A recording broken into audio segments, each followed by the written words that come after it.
Olá, boa tarde. Um sistema que conquistou a todos pela praticidade e simplicidade. O Pix já é a ferramenta de pagamento bancário mais usada pelos brasileiros. Mas com toda a comodidade vem sempre os riscos. O número de golpes utilizando o sistema cresceu quase que nas mesmas proporções. No Jornal da Justiça de hoje você vai saber como a Justiça vem reagindo a esse novo tipo de crime. E você vai ver também. Supremo Tribunal Federal referenda a decisão que afastou o governador Ibanez Rocha do Distrito Federal. O julgamento terminou às 23 horas e 59 minutos de ontem. A maioria dos ministros concordou com o relator. Morre jornalista Luiz Orlando Carneiro, decano na cobertura do Supremo Tribunal Federal. E ainda, o que muda com a sanção da lei que tipifica como racismo a injúria racial.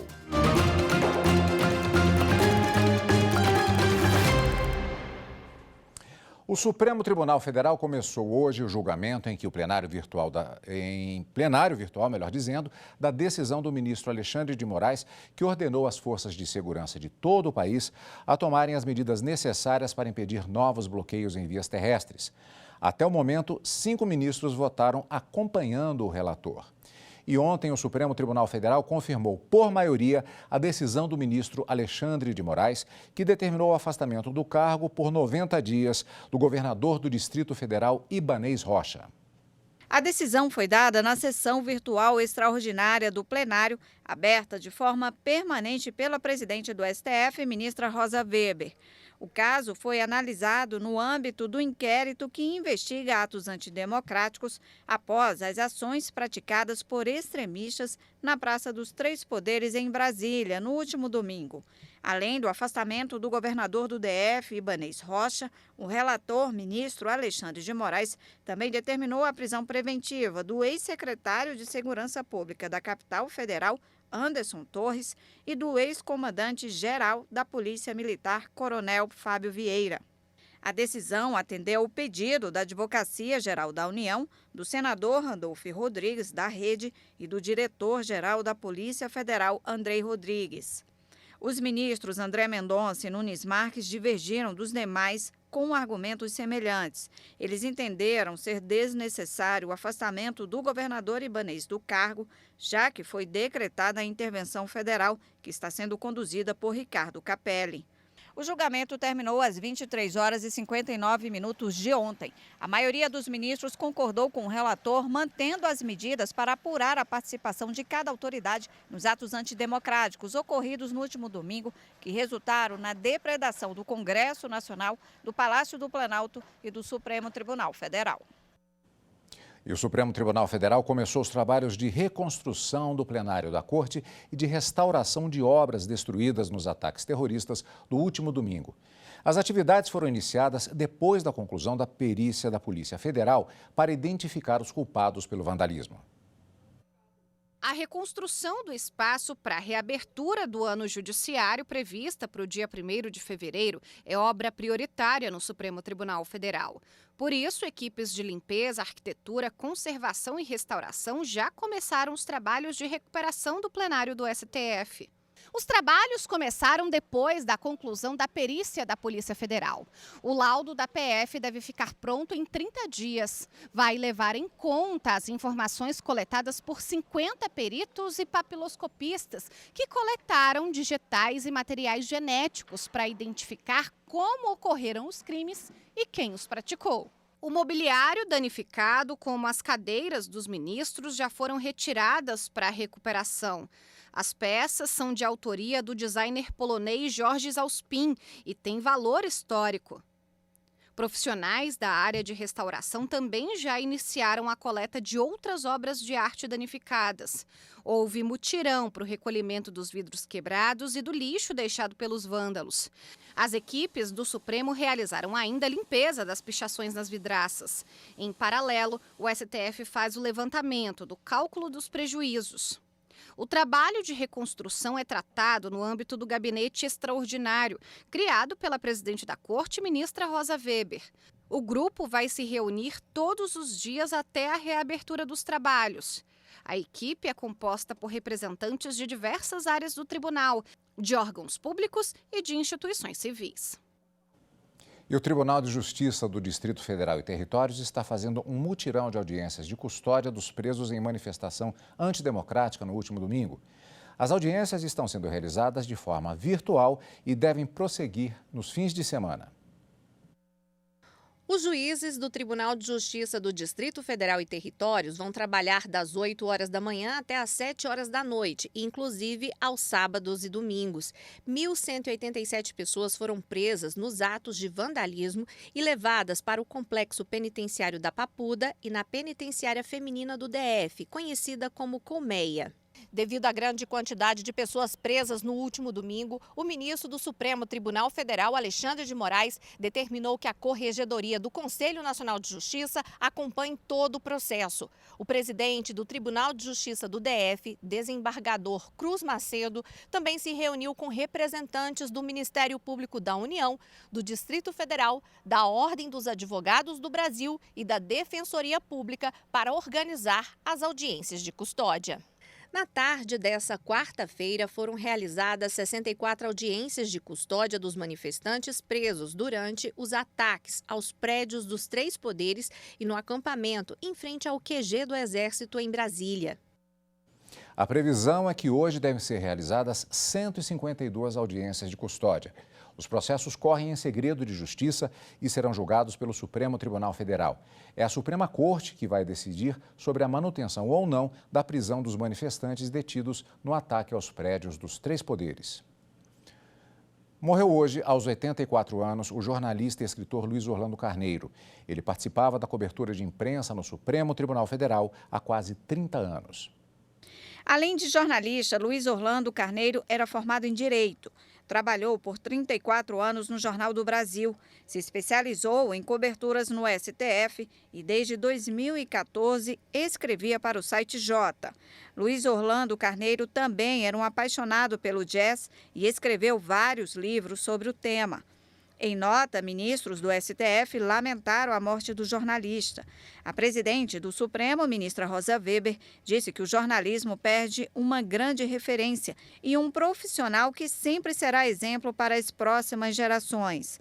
O ministro Dias Toffoli afirmou que, com um jeito sereno e reputação profissional séria, Luiz Orlando sempre foi muito querido por todos.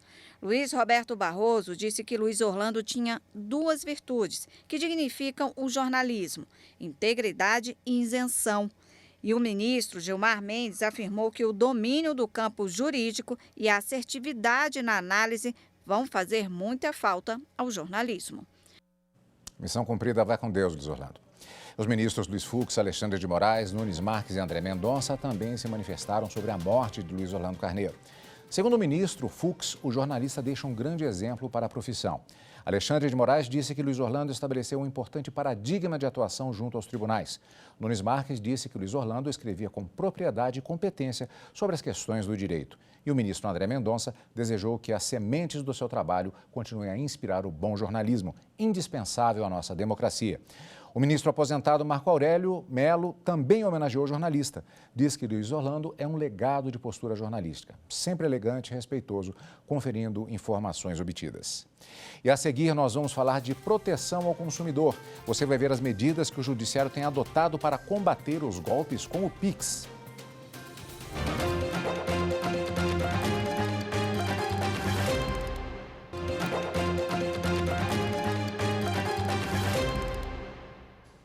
Golpes envolvendo o Pix têm tirado a tranquilidade de muitos brasileiros.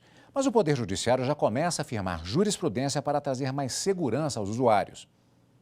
Ir ao banco para pagar contas, sacar ou transferir dinheiro é cada vez mais raro. Com o avanço da tecnologia, fazer uma transação bancária é rápido e fácil, mas nem sempre seguro.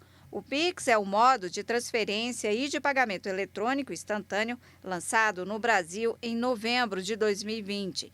De lá para cá, esse meio de transação bancária se popularizou e até dezembro de 2022 havia mais de 550 milhões de chaves cadastradas. Mas com a rapidez que o negócio pode ser feito, o golpe também pode vir na mesma velocidade. De acordo com dados da empresa de segurança digital PSafe, nos 6 primeiros meses de 2022, foram registradas mais de 840 mil tentativas de golpes envolvendo o Pix, um aumento de 1.191% em relação ao mesmo período de 2021. Por ser uma modalidade bancária recente, a jurisprudência brasileira ainda vem se afirmando quanto ao tema da responsabilidade nas fraudes envolvendo o Pix. Os tribunais de justiça de São Paulo e do Distrito Federal, por exemplo, já entendem que os bancos também devem implementar políticas de segurança para impedir as fraudes. Segundo decisões colegiadas destas cortes, em caso de golpe por falha na segurança, o banco deve responder objetivamente pelos danos morais causados ao consumidor. Ainda sobre o tema dos golpes no Pix, a repórter Carolina Chaves conversou com a advogada especializada em direito do consumidor, Fernanda Fenelon. Vamos acompanhar.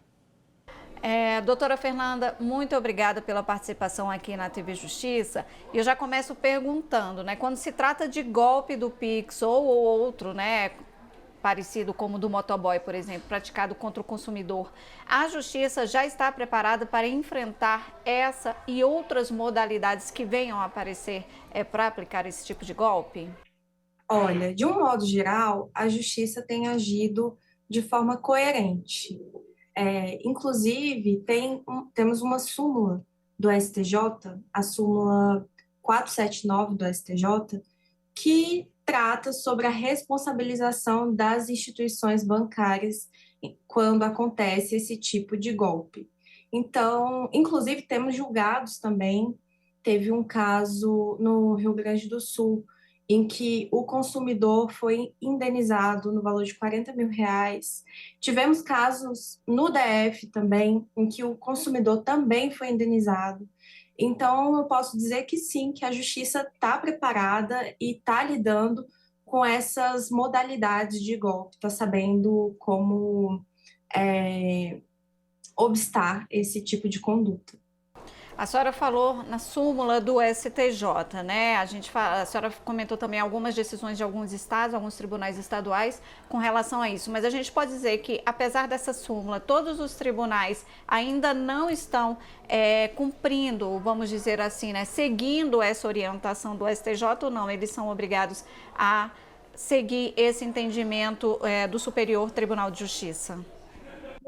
Olha, a súmula do STJ, ela é, na verdade, uma orientação para que esses tribunais sigam o entendimento. Não é algo obrigatório, mas é algo que acaba acontecendo justamente por conta da uniformização da jurisprudência que o STJ atua desse modo, Então, eu posso dizer que a tendência é ter uma homogeneidade em relação a essas situações. A senhora saberia me dizer se tem alguma orientação da FEBRABAN também, da federação, com relação a esses casos? Como que os bancos devem atuar em casos de fraudes por meio envolvendo o Pix e no caso de recusa do reembolso, pelo banco, É possível ajuizar uma ação? Como é que é?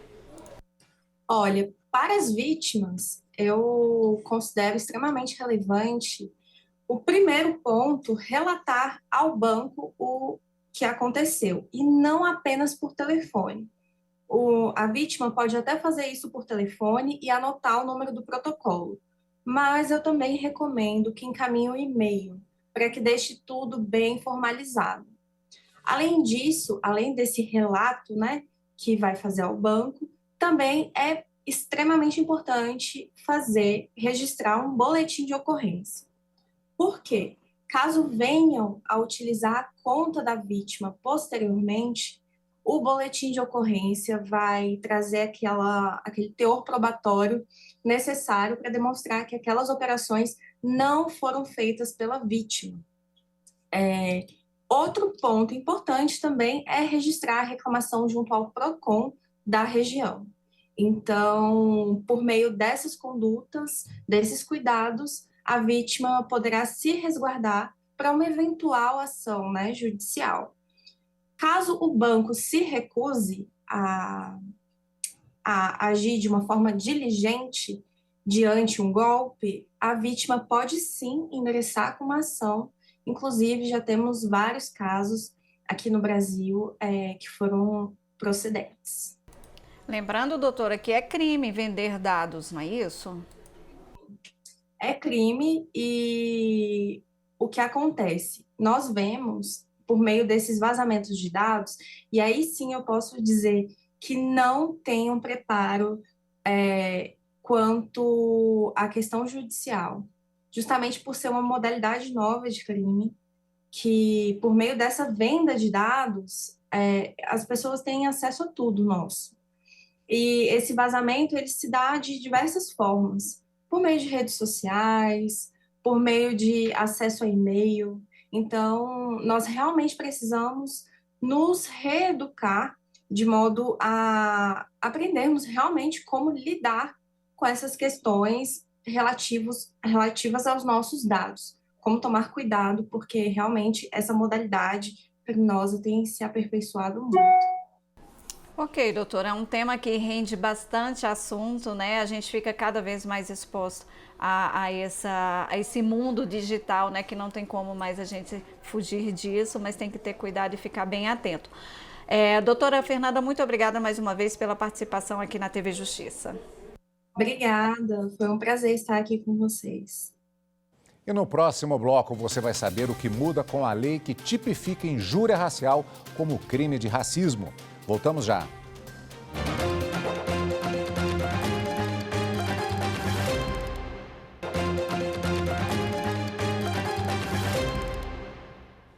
O CAD, Conselho Administrativo de Defesa Econômica, abriu processo administrativo para apurar a possibilidade de cartel no mercado de combustíveis do Distrito Federal.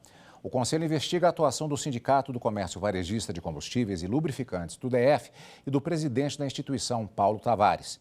Segundo a apuração, desde 2021, o sindicato vem se manifestando publicamente sobre a necessidade de aumentar os preços dos combustíveis, inclusive especificando valores que esperava que fossem praticados pelos postos.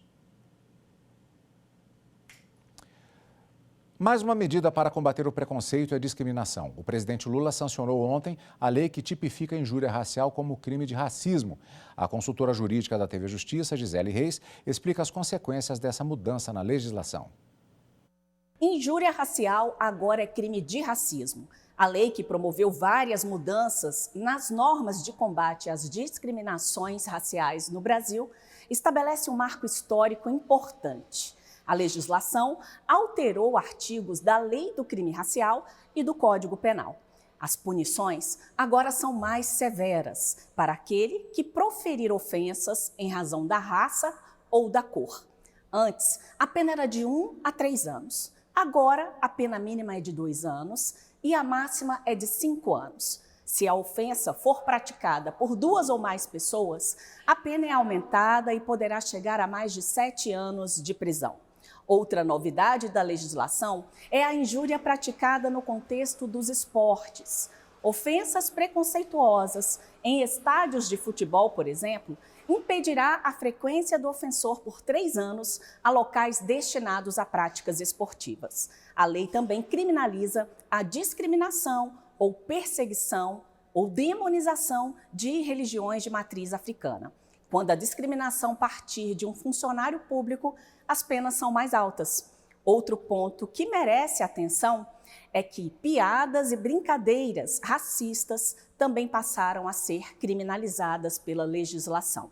De acordo com a Constituição Federal, os crimes resultantes de preconceito de raça ou de cor não admitem fiança nem são alcançados pela prescrição. A lei, recém-sancionada, vai ao encontro do que o STF já havia decidido em 2021, quando, por maioria, o Supremo equiparou o crime de injúria racial a uma das formas de racismo. As alterações legislativas são instrumentos importantes na busca da igualdade. O Superior Tribunal de Justiça suspendeu os depoimentos de testemunhas residentes no Brasil em ação penal contra a ex-presidente do Peru, Ollanta Humala. Acompanhe os detalhes na reportagem de Nelly Macedo. A presidente do Superior Tribunal de Justiça, ministra Maria Tereza de Assis Moura, suspendeu a tomada dos depoimentos que seriam colhidos no cumprimento de um pedido de cooperação internacional dirigido pelas autoridades peruanas ao Ministério da Justiça e Segurança Pública do Brasil. Segundo a ministra, em razão da proximidade da data marcada para os depoimentos e da probabilidade do direito alegado pelo ex-presidente Ollanta Humala, é prudente suspender o cumprimento do pedido até que o Superior Tribunal de Justiça julgue o mérito da reclamação protocolada pela defesa, que diz que tais diligências precisariam ter sido autorizadas pelo STJ. Na ação penal em tramitação no Peru, que investiga o político pelo suposto crime de lavagem de dinheiro, o juízo determinou a coleta dos depoimentos de diversas testemunhas, algumas delas residentes no Brasil. Os interrogatórios estavam marcados para o período de 16 a 25 de janeiro. A defesa do ex-presidente peruano Ollanta Humala sustenta que houve usurpação da competência constitucional do STJ, ao qual caberia conceder exequatur a decisão que determinou a oitiva das testemunhas no Brasil, conforme a Constituição Federal.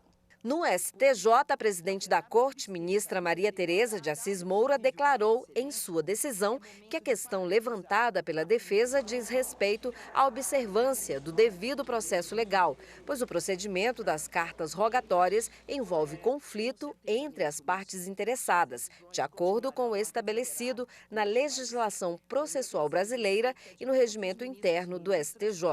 A presidente do STJ solicitou ao Departamento de Recuperação de Ativos e Cooperação Jurídica Internacional, vinculado à Secretaria Nacional de Justiça do Ministério da Justiça, o envio de informações detalhadas sobre o caso, que servirão para embasar o julgamento do mérito da reclamação. Retrospectiva 2022, os ministros do Supremo decidiram que é possível aplicar a regra mais vantajosa à revisão de benefícios de segurados que passaram a contribuir para o INSS antes da regra de transição de 99.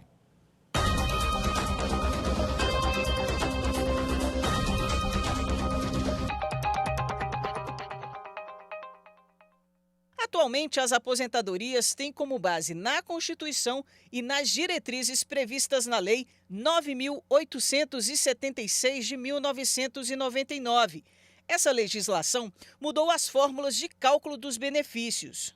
Aposentados que se sentiram prejudicados com o novo critério entraram na Justiça. A questão ficou conhecida como revisão da vida toda e discute se é possível afastar a regra de transição criada pela Lei 9.876 de 1999, que excluía as contribuições anteriores a julho de 1994, para ser mantida a regra que vinha sendo aplicada desde 1991. Em dezembro de 2019, o Superior Tribunal de Justiça decidiu a favor dos segurados e o INSS recorreu ao Supremo, alegando que a mudança traria um custo alto aos cofres públicos. O recurso foi levado para julgamento no plenário virtual do Supremo em 2021.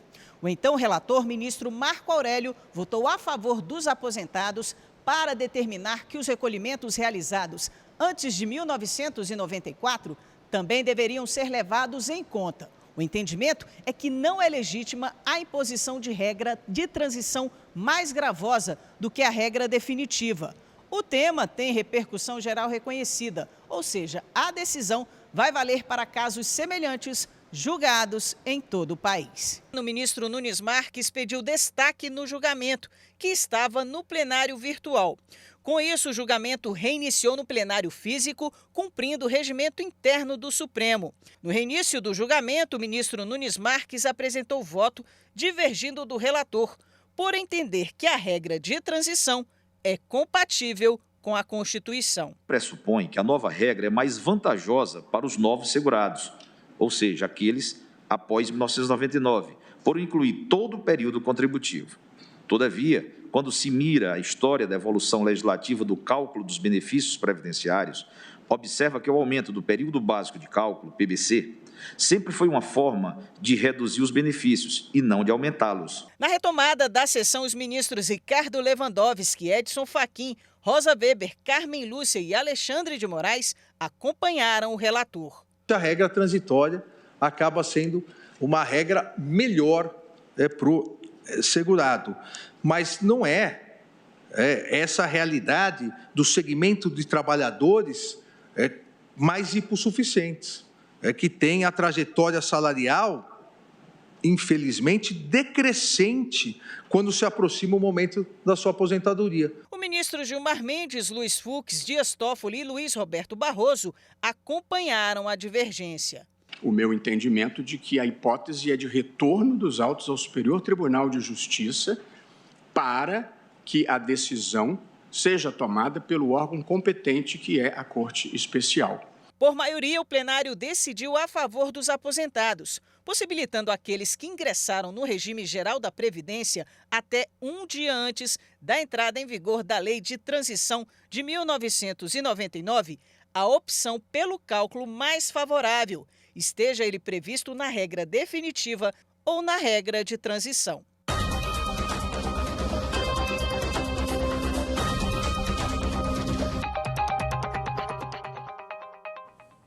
E o Jornal da Justiça de hoje fica por aqui.